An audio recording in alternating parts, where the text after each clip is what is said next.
ए कहानीटी गोटे व्यक्तिर से गाँव में रोला आउ सबू लोग ताकू पागल बोली कहूले किंतु ता पाखरे गोटे एमिति शक्ति थिला जे ता नाचिबा परे वर्षा हो जाउथिला।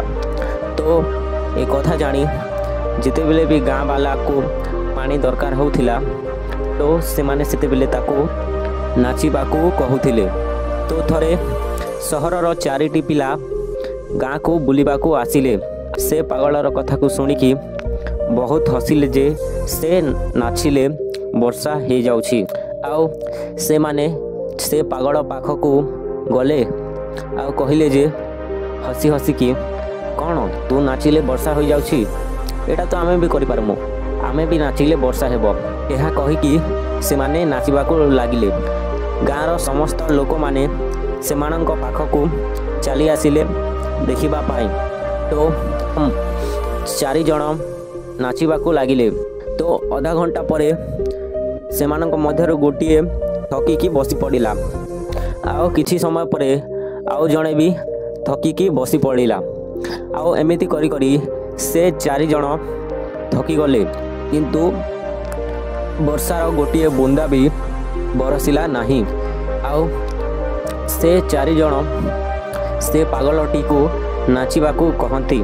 तो से नाचे 2 घंटा नाचे 4 घंटा नाचे एमिति नाची नाची राति मध्य हो जाए किंतु हठात बादल रे बिजुली गरजे आउ वर्षा हेबाकू लगी जाए।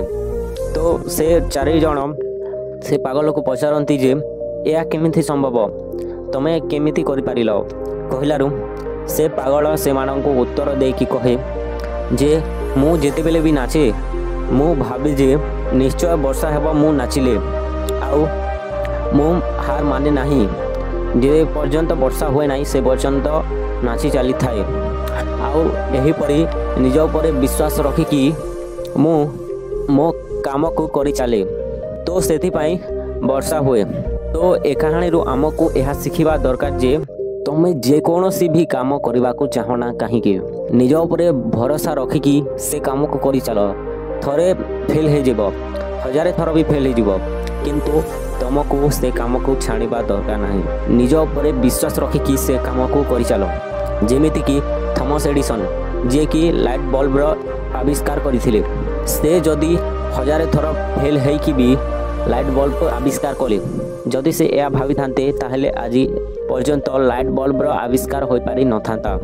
तो निज उपरे पूरा विश्वास रख आउ जो काम को भी तमे करूच थरे फेले जाओ 2 थर फेले जाओ 100 थर फेले जाओ 1000 थर फेल हेले भी तमे से काम को कर पूरा विश्वास करिए देखिबो दिने ना दिने